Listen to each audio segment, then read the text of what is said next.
G'day YouTube, Warbles on a lot here. Welcome to the view from Contemplation Rock.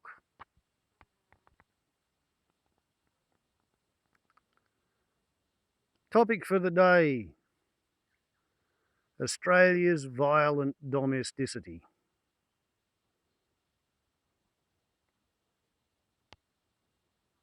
About once a week, a woman in Australia dies at the hands of her partner or her ex-partner.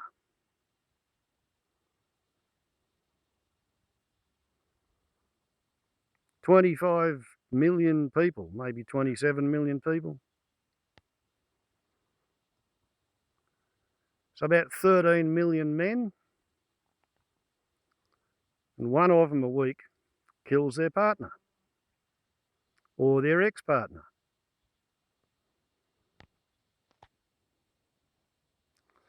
Domestic violence is the largest generator of complaints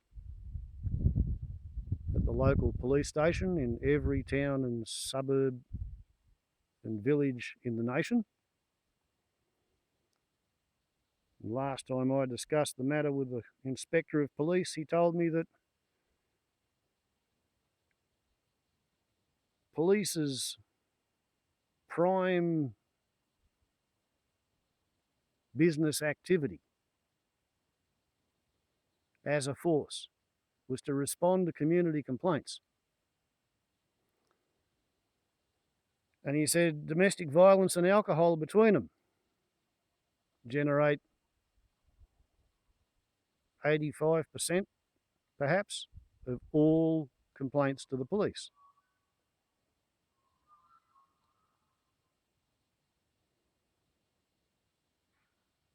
Alcohol is a central nervous system depressant, but it works on your brain in such a way that it depresses the inhibitory side of your autonomic nervous system before it depresses the excitatory side, so you get a relative mood shift towards euphoria and you perceive yourself as being euphoric as you slur your speech and wobble in your booties right up until you fall over vomiting. That's when you realise how cerebrally depressed the alkaloid poison has made the workings of your mind.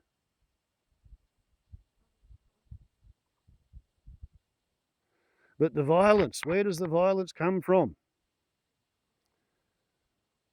Well, that's a question that has a multifactorial set of perhaps answers.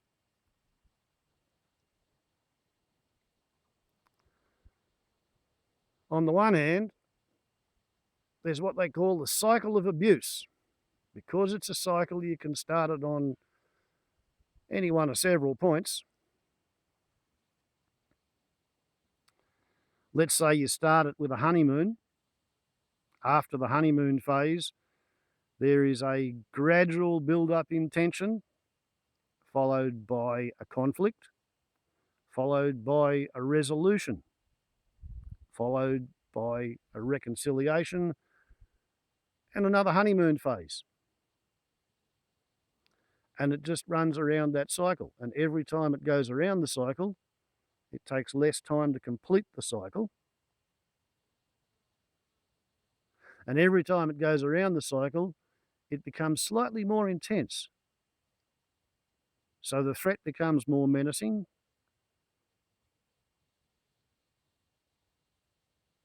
And any kind of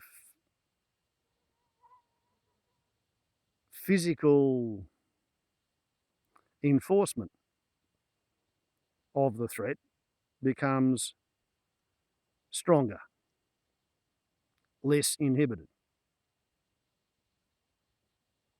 And I first heard of this cycle of abuse in about 1983 when I was a third-year student nurse. And I think it would have been in the psychiatry component of 3A block. Another thing they told us about, I think in a different block because it would have been in child psychology, was the idea of role modelling and imprinting. What happens with role modelling and imprinting is that children under about 3, although it can occur all the way up to 6 or 7, they are intensely observant of the adults they come into contact with. And they record mentally the behaviour of those adults that they observe, and that gets engraved into their permanent scale of judging behaviour. If they see a regular loving carer occasionally lose the plot, yell, scream, wave their arms, throw things, perhaps hit people in moments of stress, the toddler imprints that as the way grown-ups deal with stress. And later on, when the toddler grows up, in moments of stress, they will wheel out that role model. They will act out the behaviour that they imprinted as a toddler. They'll apply it to the situation that they find themselves in.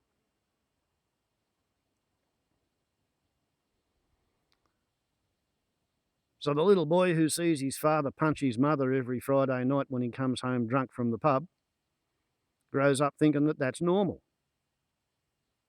He might be taught at school that domestic violence is wrong, but he's had years of role modelling and imprinting before he gets to school. He may well understand on a cerebral conscious level that it's not the done thing. But wait until he's in a relationship that's experiencing a bit of a crisis when he's in his early 20s and see how he behaves. See whether he runs true to type, because an awful lot do. Similarly, the little girl who watches her mother being regularly beaten by her father and sees them reconcile and get all lovey-dovey again until they go and do it again next payday. She grows up seeing that that's how normal adult women behave. That's what they accept, that's what they tolerate, that's how they live their lives.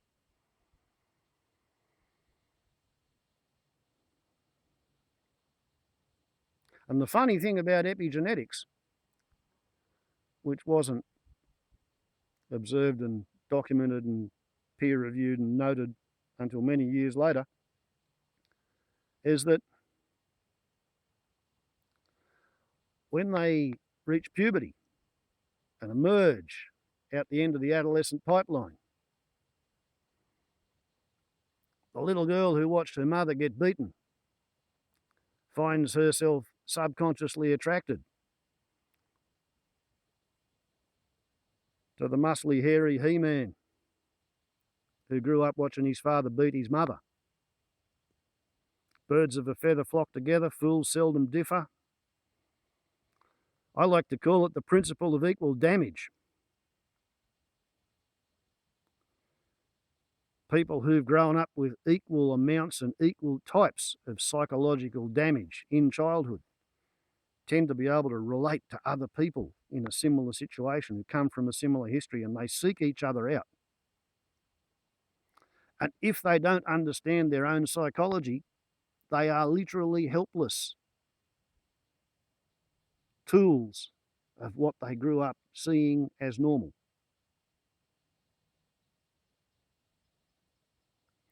And you get women who are firmly convinced that all men are assholes because they've had 3 or 5 wife beaters in a row. And there are men who honestly believe that life's a bitch and then you marry one and after that you die.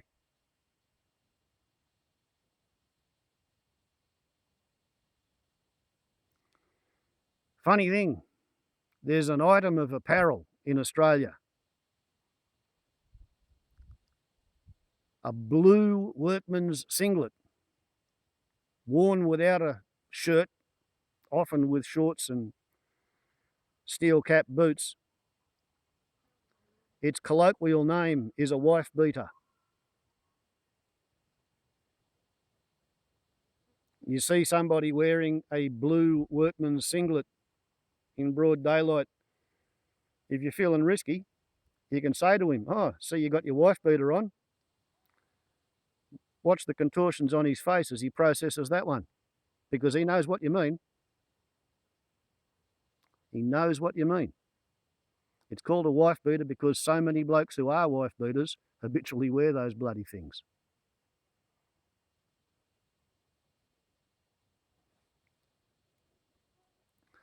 The bit that I can't see any way to reconcile is that the women who have no experience of men except of being beaten up by them, abused by them, over-controlled and treated like shit,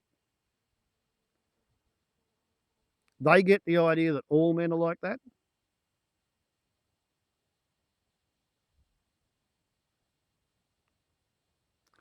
And they monopolise the feed. They don't seem to accept the fact that as the police and the social workers and the psychologists attempt to explain, yeah, domestic violence is a problem in Australia, and 60% of domestic violence victims are female. It's among the adults. I don't know what the figures are for the children. 60% of adult domestic violence victims are women. 40% of domestic violence adult victims are men, because there are, in fact, some pretty violent women out there. A policeman once told me that 85% of domestic violence incidents in Australia between men and women, it is the woman who strikes the first blow. However, he said, men are dramatically more successful in causing an injury which results in an official response.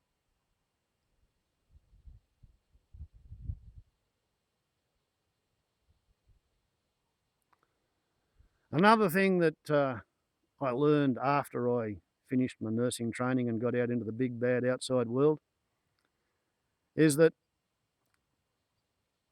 a chimpanzee 25 times an hour will look towards the pack leader to check and make sure they're not in trouble. They make a bit of a noise, group leader looks at them, they're not in trouble, they get on with their little day. 25 times an hour. Heard on the ABC Radio National one night, and then later on read about it in New Scientist, because those two information sources race themselves to get the genuine information into my ear holes and eyeballs first. I read that human infants from birth to the age 3.5, every moment they're awake, 25 to 35 times per hour, they make a whimpering noise and they look at their regular loving carer, and they expect the regular loving carer to look back, lock eyes, and make some sort of a reassuring gesture or noise. Whimper, whimper, it's okay, darling, you're all right. And they emerge from 3.5 years of that with a healthy self-esteem. They understand that they have a place in the world, that they are loved and cared for and looked after, and that all is fine with the world. And they're happy. And it turns out that if you prop the baby up on a pillow in front of a television watching Sesame Street or Play School, when the baby whimpers, the grown-up on the TV does not look back and lock eyes and make a reassuring gesture. And that little baby grows up with a gaping hole in its self-esteem.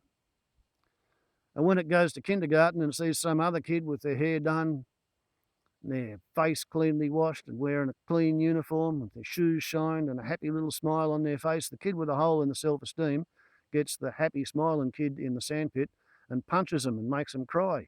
And then the kid with a hole in their self-esteem because it never got enough cuddles when it was supposed to be being breastfed, that kid can look down on the one that's crying and have someone to feel better than, because the otherwise happy kid's now got something to cry for.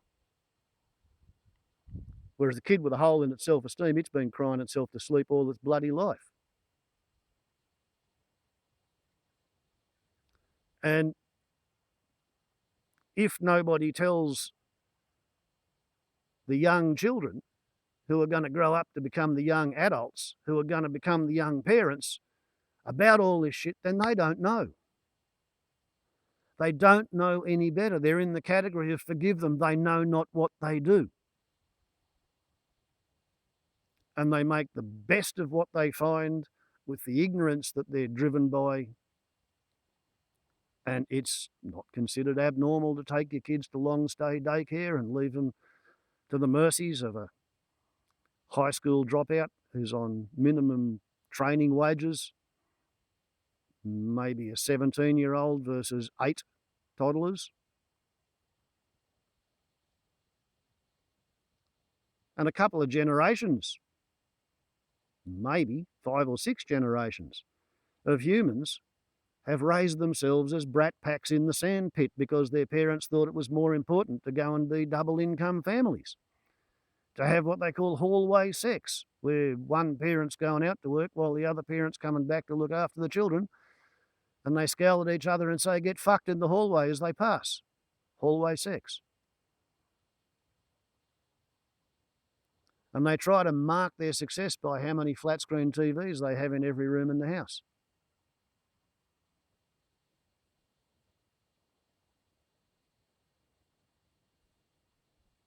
And every generation tries to be better to and for their children than they remember their parents being for them.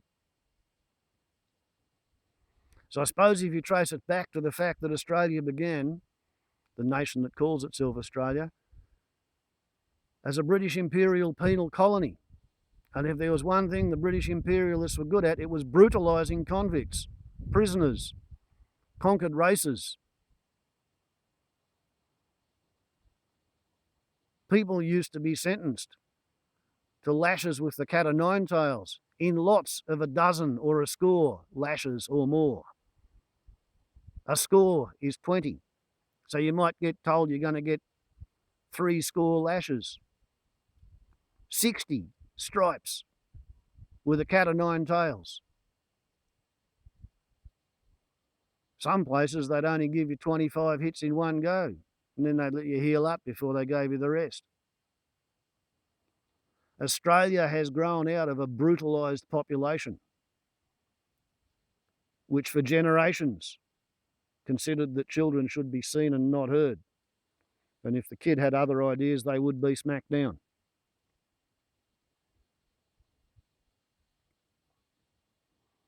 One of the things that I worry about is that the entire narrative seems to be being completely driven by individuals like Rosemary Batty. Rosemary Batty is an English immigrant to Australia whose one and only talent has been to select a husband who made a battered wife of her and then bashed their son to death with a cricket bat in front of her in public. And with such unquestionable credentials at knowing all about domestic violence, she's the one who projects her view of men as a cause of violence and of women as victims of violence in the public domain. Anybody who questions Rosemary Batty's view is considered a demon and a scourge. A couple of weeks ago in Queensland, there was a lamentable incident where a man ambushed his wife while she was driving the children to school in the morning. The children had already been strapped in the back seat of a small car that I'm pretty sure it only had 2 front doors. Mrs. was strapped into her seat in front of the steering wheel. He jumps in, pours accelerant onto her. Don't know whether he poured it onto the kids or whether he just poured it onto her and they were in the car. Then he jumped out, threw in an ignition source onto the accelerant-covered woman and children strapped into the car, and then he stabbed himself to death on the footpath. A bystander got his face and hands burnt pulling the woman out. Her last words on the footpath before she lost consciousness was, "He's covered me with petrol and set me on fire." And at a press conference, I think it was 12 or 24 hours later, the investigating police officer was being asked a whole lot of emotive leading questions by the media. And he said that they were trying to keep an open mind on whether it was, and this is his words, not mine, it was just a domestic violence incident or whether it was a case of a man who'd been driven too far and he'd snapped. Maybe he said just in the second instance, whether it was a domestic violence incident or just a case of a man who'd been driven too far and snapped. And pretty much as soon as he said it, he realised that he had said the wrong thing. And he was hauled over the coals and he was being given a disciplinary interview over the phone by the police commissioner. And he asked to withdraw from the case while he was being taken off the case because he was seen to be perpetuating the myth that there was nothing wrong with the man. He was driven to do this horrible thing.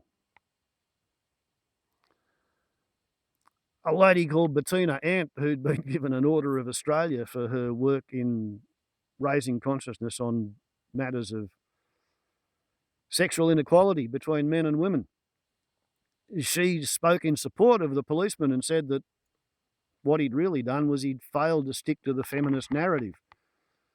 And she's found herself in a absolute maelstrom of viciousness and commentary, and I think she's going to have her Order of Australia confiscated, taken away from her, for bringing dishonour and ill repute onto the Order of Australia just by her having one and speaking up in defence of the policeman. Nobody's pointing out the fact that the bloke who lit up his wife and kids, he was her idea of an ideal husband. She picked him. She was attracted to him. All men are attracted by the smell, the pheromones of any ovulating women, and all women are attracted by the smell, the pheromones of any man who has a different immunotype to her own. That's to make sure that her father and her brothers and her uncles don't smell sexually attractive to her. She's turned off by pheromones that indicate a similar immune system to her own. So she looked out at all the men who smelled yummy, and this professional footballer who was so wrapped up in his own sense of inadequacy that he was a bodybuilder, that she thought he was going to be a good husband, a good father for the children. And, why did she think that? Well, she was a professional bodybuilder too. Together they ran a gymnasium business, teaching yuppies how to rent pieces of metal and pick them up and put them down for an hour. How to pay money to pull against a spring on a pulley and a bit of rope on the wall. She picked him. She thought he was a good husband. She didn't know any better. And he probably didn't know any better either. Both of them behaved in the only way that they thought was appropriate. And they turned their lives to shit and killed their kids.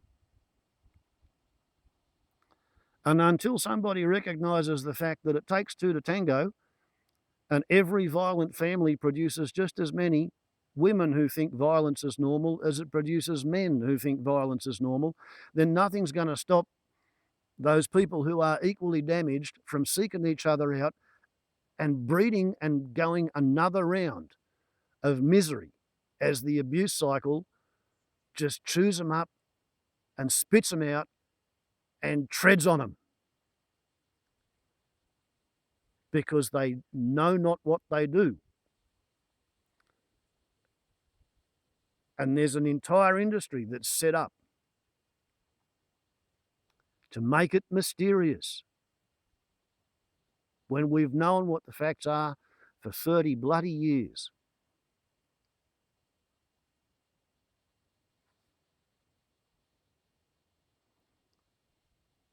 Women who watch their father beat their mother have to recalibrate their idea of what makes a real he-man attractive. What are the subconscious cues and clues and tells? And how can they stay the hell away from them?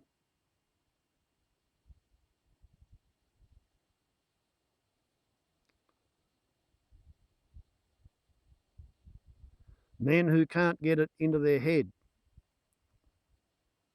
that it's not possible to beat a woman into loving them, they should just give up, because next time it's going to be worse. If they are so bloody damaged that they are not fit to live with, they should stop trying.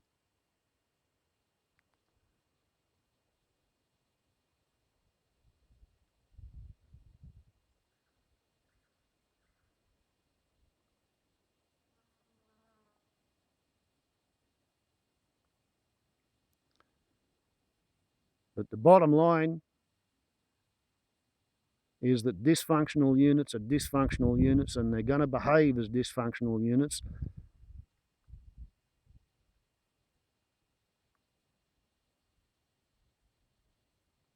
And anybody who expects that a politician is going to come up with an instant fix solution, they're dreaming.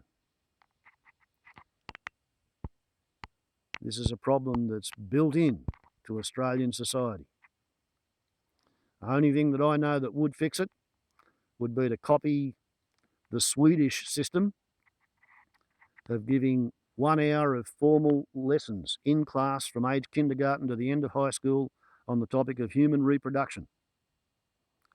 And you have to cover psychology, psychiatry, child psychology, infant development, relationship dynamics,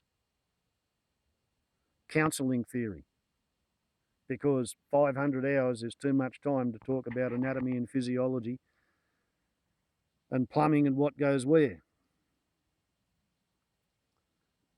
But in 1965 in Sweden, they started giving the kindergarten kids an hour a week. I don't know whether they instituted it right across the board so that the whole school system got an hour a week, but I know that the earliest kids in the program was the 1965 kindergarten class. In 1995, they crunched the numbers and they compared the children in Stockholm with the children in Edinburgh. And in Scotland, the kids got 1 hour of what they called sex education once before leaving school at the age of 15. They found that the children in Sweden, who had 500 hours of formal lectures on human reproduction, they had a lower rate of being sexually abused as children because they wouldn't put up with it. They knew what was going on and they would disclose. They had a higher age of first sexual encounter because they knew what they were doing and they didn't want to get into stuff at a stupidly early age. They had a lower rate of relationship breakdowns. They had a lower number of relationships before getting into a permanent relationship. They had a lower number of unwanted pregnancies. They had a lower number of abortions. They had a lower rate of sexually transmitted diseases. They had a lower rate of unemployment. They had a lower rate of bankruptcy. They had a lower rate of being arrested, of being convicted, of being imprisoned. They had a lower rate of going bankrupt. They had a lower rate of cancer. They had a lower rate of heart disease. By every measurable statistic, the way to make your children have a miserable life is to keep them ignorant on matters of human reproduction.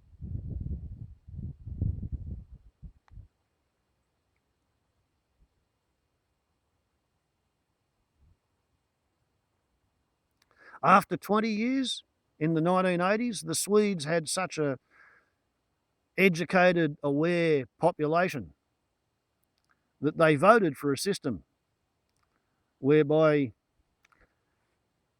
it's not illegal to sell sex, but anybody who has sold sexual favours is classed as emotionally, psychiatrically disturbed, and given a pension. They're offered voluntary counselling, but they're given a pension. And it's illegal to buy sex. So anybody who pays anybody else for sex can be prosecuted and convicted and imprisoned. Which is probably why Julian Assange, who was raised by his mother because his philandering misogynist father had run away with some other woman, going to Sweden to commit rape on 2 different women, rape by the criteria of Swedish law, was a particularly karmic feedback loop within the workings of the cosmic scoreboard effect, shall we say. The fact that Julian, who's 45 or 47 or something, his father has taken his 4-year-old half-sister to England to beg for mercy for him in the British court system. That's just a bit of garnishing on top. Like father, like son. Role modelling, imprinting. Little Julian learned that you measure your manhood by how many sexual conquests you've got.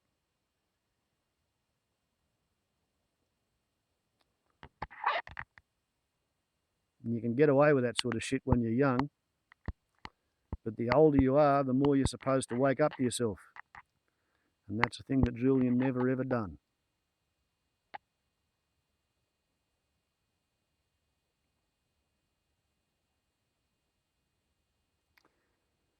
So one more thing. The topic of child sexual assault. Got such a big, bad, ugly video together, might as well cover that one too while we're at it. Same year, the Swedes and the Scots started studying the effect of education. In Melbourne at the School of Medicine, they began a long-term life outcomes survey of the survivors of child sexual assault. And they amassed 2,000 survivors of child sexual assault between 1965 and 1985. And then they paid attention until 2005, and then they spent 5 years crunching the numbers. And in 2010, on Valentine's Day, ABC Radio National's news from 6 o'clock in the morning until 1 o'clock, so you had 7 consecutive hourly bulletins, carried the item that Melbourne University School of Medicine had published its research in the AMA journal, so it's peer-reviewed, and they'd found that survivors of child sexual assault display 18 times the background social death rate from suicide. They also found that survivors of childhood sexual assault display 48 times the background death rate from accidental drug overdose. They also found that both kinds of deaths, suicide and accidental drug overdose, cluster around 18 years following the abusive incident.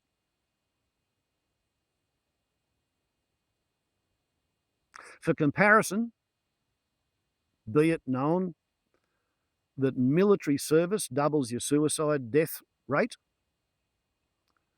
not combat. Military service doubles your suicide death rate. Combat's irrelevant compared to being in the military. Being a combat veteran's child gives you triple the background suicide death rate.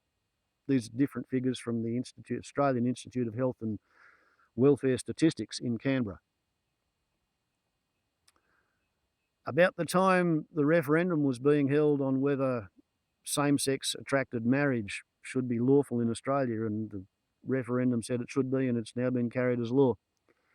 Around about that time, one of the figures that was bandied about was that being a same-sex attracted teenager in a New South Wales country town carried 6 times the background death rate from suicide between the ages of 15 and 25.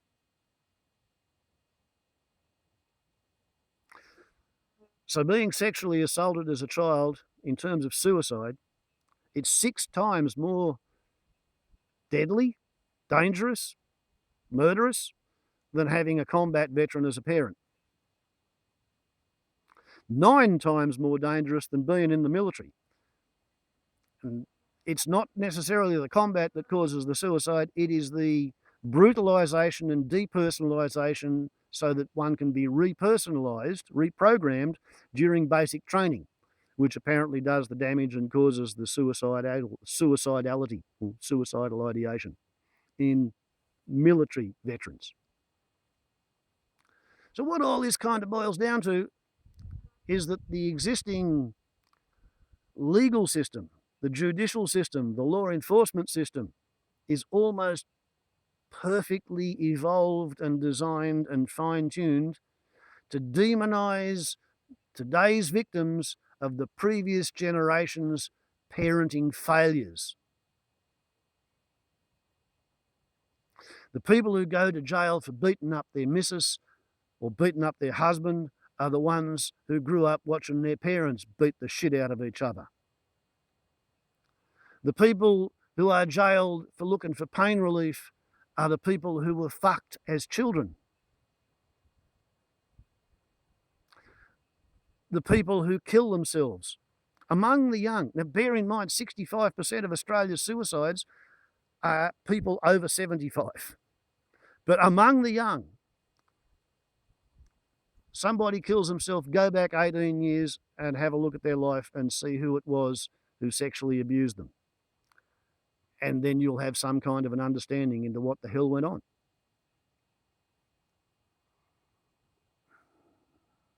I used to have a stepson. He hanged himself when he was 21. I didn't meet him till he was 5. I wonder what the hell happened to him when he was 3. I've never been able to figure that one out.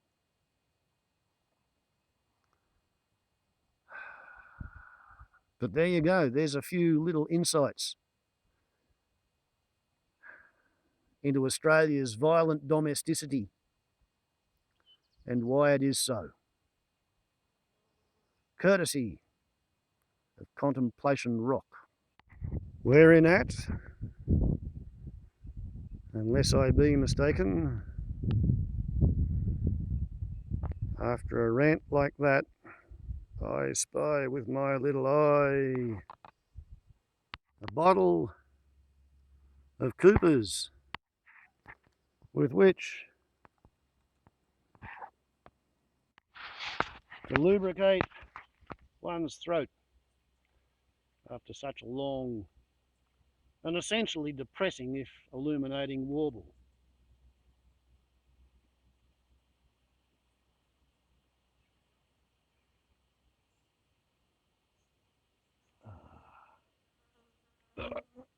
Rugby,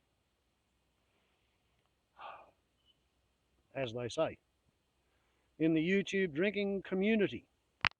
But the thing to remember about women in the wife-beating end of Australian culture is they're a bit like the women in Afghanistan or Saudi Arabia. If they really wanted their men to behave better, they would raise their sons up not to be such arseholes when they grow up. Because the funny thing about the wife-beating cultures, the adult males have almost nothing at all whatsoever to do with child care and looking after babies. Rugby again. Just think about that. Little boys in wife-beating cultures grow up never ever having their father change their nappy.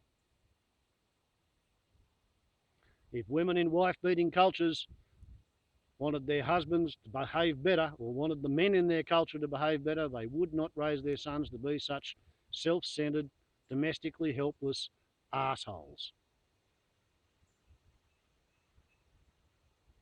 No joke. That's how it's passed on from mother to son.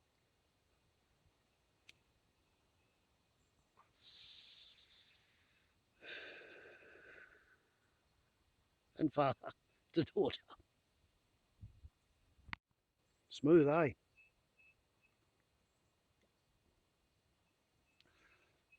Try again. That's how it's passed on from mother to son and father to daughter. In the wife beating end of our culture, our society. Straya, Straya, as they say in Strine. Warbles on a lot to YouTube. Ciao.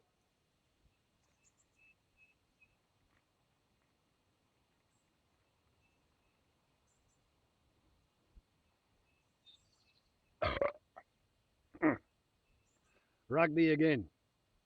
Hawkeye.